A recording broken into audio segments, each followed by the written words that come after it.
Hello, I am Serena Wright, and the topic for my part of the discussion is advocating for inclusive policies and practices that amplify diverse student voices. What is the importance of inclusive education? Inclusive education is essential for creating equitable learning environments where all students, regardless of their backgrounds or abilities, can thrive. It promotes understanding and respect among students from diverse backgrounds, and inclusive education ensures that every student, including those with disabilities and from marginalized backgrounds, has the right to a quality education. There are many benefits of inclusion. It increases student engagement and motivation. Students are more likely to participate actively in learning when they feel their backgrounds and experiences are acknowledged and respected. Improved academic achievement. Students benefit from exposure to varied perspectives, which can enhance critical thinking and problem-solving skills as students collaborate and learn from one another. It fosters a sense of belonging. Inclusive education promotes interaction among students from diverse backgrounds, helping them build friendships and develop social skills. Inclusive policies help create a supportive community, reducing feelings of isolation. Students also learn about various cultures, identities, and abilities, which provides a more informed and compassionate environment. It also prepares students for a diverse workforce. Exposure to diverse students equips them with the skills they need to collaborate and communicate effectively in a global society. Students are better prepared for life in society, learning to work with individuals from varied backgrounds and abilities. McCarthy discusses the importance of differentiation in meeting the varied needs of students, emphasizing that all voices should be included in the learning process. As with anything new, there are always challenges to implementation. There will be resistance to change. Some educators feel comfortable with their traditional methods and resist adopting new practices or inclusive practices. There's the need for professional development. In order for teachers to embrace change, they need to feel supported. So they require training to effectively implement inclusive strategies and understand the diverse needs of their students. But more than just a one-time professional development, they also need the ongoing coaching when lessons or the classroom environment is not conducive to learning. Limited resources and support. Schools may lack funding or resources necessary to support inclusive initiatives, making it difficult to create equitable learning environments. Benner, Brown, and Jeffrey's report highlights the challenges educators face in elevating student voices and the importance of systemic support for inclusive practices. Some practical implementation strategies. The first thing is to encourage collaborative learning environments. Implement group work and peer learning activities that allow students to share their opinions and perspectives and learn from one another. Also incorporating diverse perspectives. Finding curriculum materials that reflect a variety of cultures, histories, beliefs, experiences will be valuable. Create platforms for student-led initiatives. So empowering students to take leadership roles in their learning, where they can facilitate discussions, organize events, or contribute to decision-making processes. DS emphasizes how student-led learning fosters ownership and engagement, allowing students to express their voices. Elevating student voice. The importance of hearing and valuing student opinions through actively seeking student input.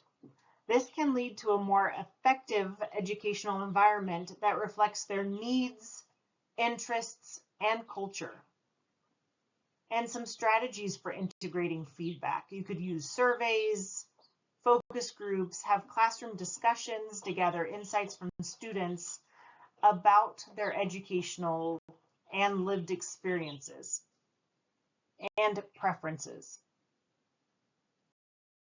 In my experience, I have seen some successful implementation of advocating for student voice.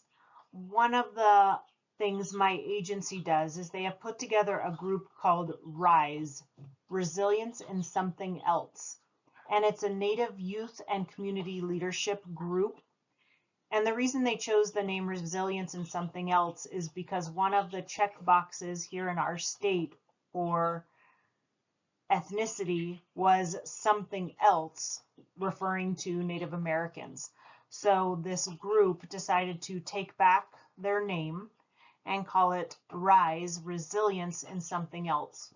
So some of the really neat things that they do is they have monthly or bi-monthly meetings with youth where different community leaders, knowledge keepers are a part of the group and are guiding the students on how to find and use their voices. It also gets students together from different tribes. They learn about each other. The knowledge keepers come in and talk to them about their history and how they can make a difference for the future. And annually they hold a conference and youth from around the state, from all these different tribes, get together for a couple of days, and it is very empowering. The RISE link is there, and it is linked. Another successful implementation I have seen are student panels. In conferences that we have organized, we've included student panels for a few different reasons. One was for them to share lived experiences.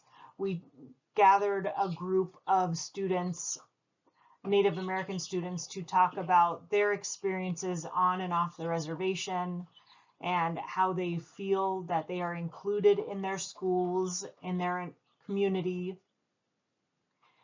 And another student panel we had was to gather information about students that have lived in the foster care system, have experienced homelessness or been incarcerated, and what their transition to school was like, what services were available in school, and that was very powerful hearing from the students. We also gathered students together and they created a foster care bill of rights, which outlined all the rights of students. They designed it, they drew it. It was very powerful.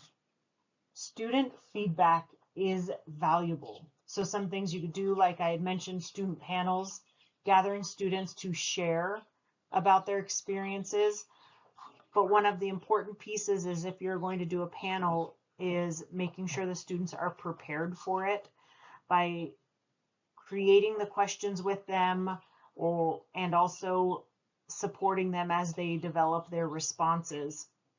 Surveys or other ways for students to provide feedback on different academic tasks or assessments is beneficial for the teacher. Holding class meetings where you have taught students how to communicate respectfully with one another, but to have class meetings and discussions where it's open and safe and students know that everybody is there to listen with best intentions and follow norms. And norms can be created by the class. Also, choice and voice in activities. So having different activities where students have some autonomy, developing their assessments, demonstrating knowledge, or some choice in their tasks that they are completing. So like I said there, student feedback is valuable. The last slide includes the references I used to develop this presentation. Thank you.